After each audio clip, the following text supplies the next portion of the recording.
Hey guys, what's up? Synthwave here.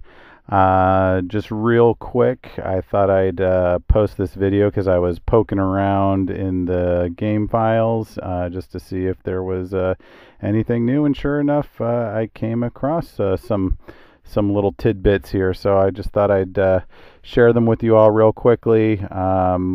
Just even to try to find something positive. There just really hasn't been a lot of positive things going on lately in the world of Forge to Fight.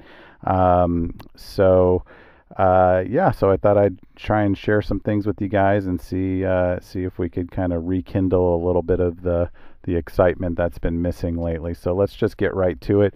The first order of business is Cyclonus, and here I found an actual colored image of him, as you can see there. His bio reads as he was resurrected by the same dark energies as his master Galvatron. Cyclonus leads a mighty armada provided by Unicron himself. Loyal, patient, and skilled, Cyclonus is ultimately the counterbalance to Galvatron's chaotic rule. Chaotic meaning he is insane. The main kind of game mechanic that I saw that revolves around Cyclonus is this, his dark energy. It's very similar to Galvatron's in a lot of ways, but the mechanic works a little bit different.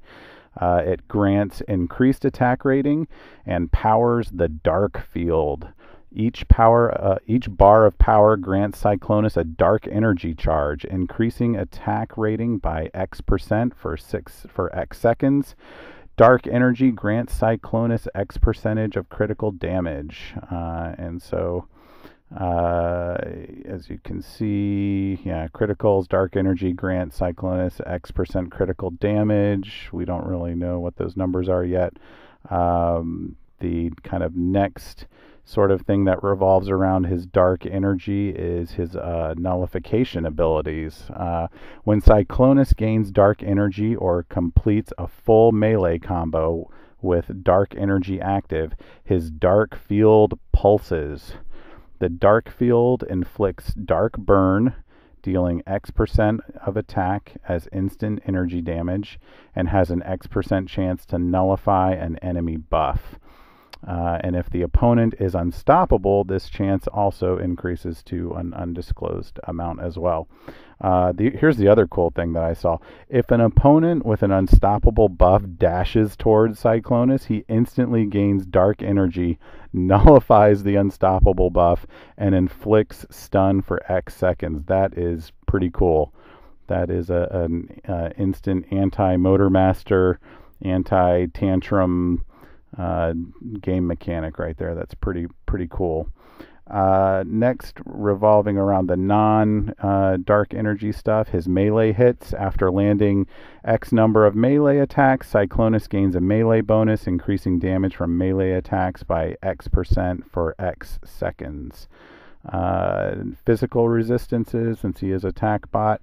After being struck X times by melee attacks, Cyclonus gains a physical resistance buff for X seconds. Range bonus, so he's in some ways he's kind of similar to Starscream. After landing X ranged attacks, Cyclonus gains a ranged bonus, increasing damage from ranged attacks by X% and projectile speed for X seconds. And then finally, with Unblockable, he has an X% chance on the last hit of this attack to make it unblockable. And some of these game files that I was kind of poking around through, they're really hard to kind of decipher. So I should say that I should have gave that disclaimer at first before doing this. But yeah, this unblockable thing is a great example. I don't really know what this attack means. It could mean anything. So this is just all, just me kind of mining stuff and just putting it out there and just seeing what's there. And on that note, his specials. Specials you can't really find. You can't always find what the specials do. For some reason in the game files. So I'll just go ahead and just read them to you. His special one is called Cosmic Edge. a blade rivaled only by the Star Saber itself. Special 2 is Galaxy Gun, a blast of cosmic proportions, and Special 3 is Interstellar Ride. Cyclonus takes a precisely calculated trip through the center of his opponent. Cyclonus gains dark energy and begins to automatically pulse the dark field for X seconds. So yeah, I just haven't been able to find what their specials do, so I guess we'll find that out soon enough. And then finally, his signature ability is entitled Dark Servitude. Pledging loyalty to Unicron has imbued Cyclonus with unimaginable power. Dark burns inflicted by the dark field deal X% more damage. So I don't know what that caps out at as, but it looks like he'd be great to dupe, but, it's not the end of the world if you awaken him, I don't think, but we'll see. So yeah, that's really all I could find on Cyclonus, just kind of digging around a little bit. And the funny thing is I was getting ready to just say, okay, well, that's it. That's everything. And, the little voice just said, keep checking, keep going down. And sure enough, because I didn't see an image for him. So I'm just reusing the one from this Wheeljack spotlight here. But there he is, Megatronus, possibly a non-playable character. So if he is, man, he could be pretty powerful, but we'll get to that in a second. But yeah, here's his bio. One of the 13 primes created by Primus himself to defeat Unicron. Megatronus is a being of unparalleled strength. His quest for greater power led him to betray his fellow primes, resulting in a millennia of banishment. That banishment has ended, and his presence again looms large through the cosmos. So yeah, so there you go. He's very similar to Thanos, actually. He's kind of the Transformers version of Thanos, only instead of the Infinity Stones, he actually, Megatronus possesses relics, and these relics all do different abilities, and so I'll kind of go over what some of those do. I'm not really sure if they're kind of substituting, these relics as mods. Like, I'm trying to imagine him as an Alliance mission boss, and whether these relics are similar to phases or if these will actually be how he behaves as a bot in any game mode. But anyways, let's get down to it. Megatronus power. So yeah, here we go. Now in the possession of powerful relics, Megatronus does not generate power as normal. He instead passively generates X% of max power every second. That is crazy. So basically, he's just going to gain power whether you like it or not, whether you hit him or not. He's gaining that power. And what happens when he gains power is Megatronus begins the fight with the Relic of Fury active, and each time he gains a bar of power, he alternates between the Relic of Fury and the Relic of Preservation. So what are these two relics? And there's actually a third relic as well that kind of activates towards the end, but let's go over the first two. Relic of Fury.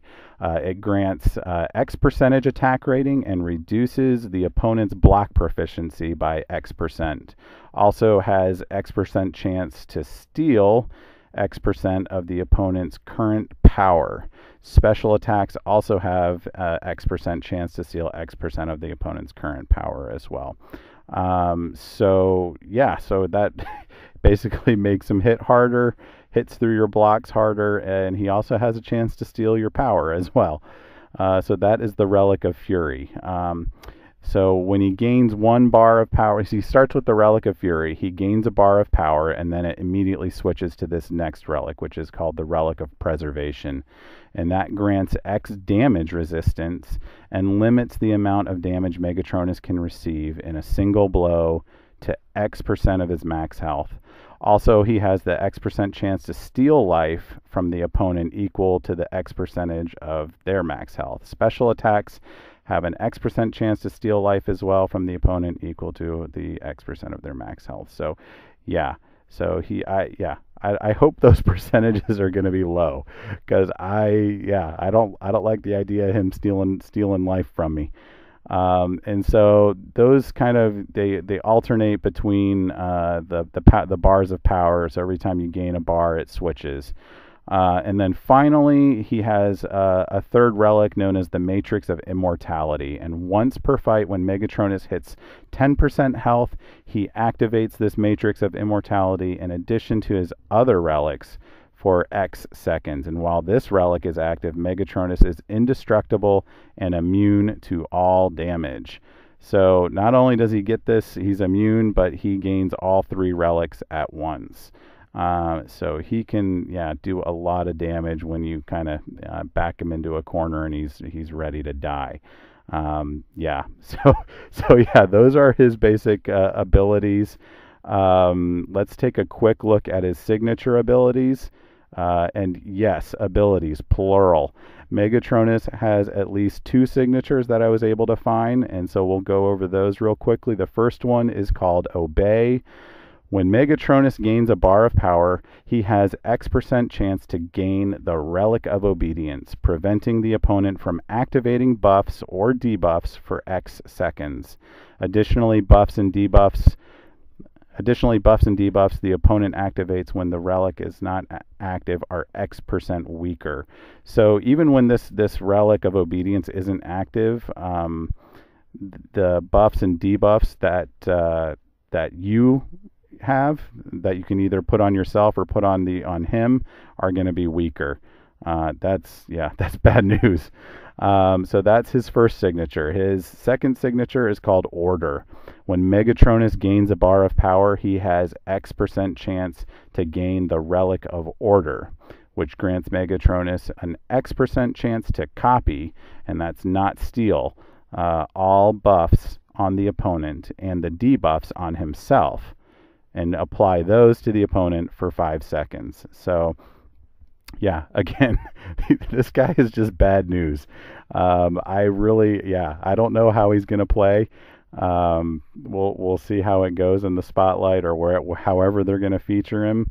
But that's his basic rundown. And again, I saw his specials. They're just unknown at this time. But we can go over those 3. They're just titled. The first special is Grip of Power, infinite power to fuel infinite wrath. Second special, Beyond Measure, all fall before his might. And his final special is Truly Prime.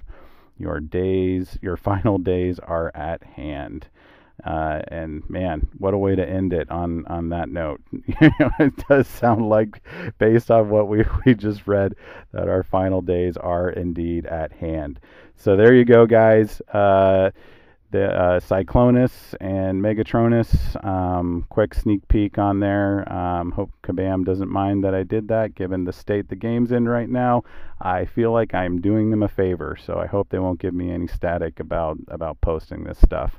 But there you go. So something hopefully to get a little bit excited about, and we'll just see. We'll just keep plodding on, and see what Kabam is going to do to kind of rectify the 7.0 debacle. I know that one of the points that was kind of brought up on the forum was reducing energy costs for spotlight missions, and so that's, there's a small concession. But let's see what else they're willing to throw out there right now, because there's a lot of people still upset, some people quitting, and honestly, I can't blame them, but I am going to try and give them as much of the benefit of the doubt as I can, wait and see what they do. So if you guys want to join me with that, you certainly can. But in the meantime, the countdown to the next spotlight is starting. So I will see you in that next video, and we'll go ahead and get started with some spotlight videos. So hope you guys are having a great evening, and I'll see you in the next video. Take care.